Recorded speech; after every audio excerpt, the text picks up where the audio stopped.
Subset predictions provide you with a powerful and effective way to generate predictions using AI assistance. By default, Lotto Chart pulls from every historical drawing in the database to generate AI predictions. Subset predictions let you focus on a smaller, carefully chosen portion of that data to potentially achieve more accurate results.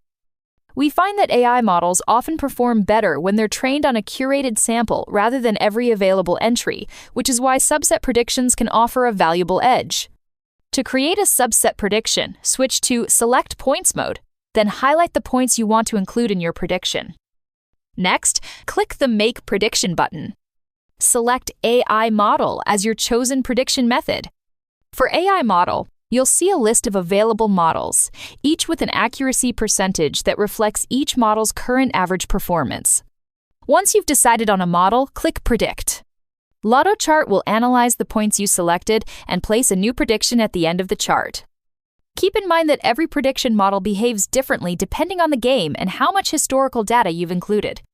Experimenting with various models and sample sizes can help you discover the best combination for your game.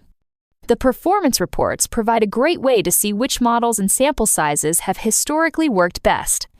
We recommend reviewing the tutorial on the subset prediction reports to see which subsets give the most accurate results.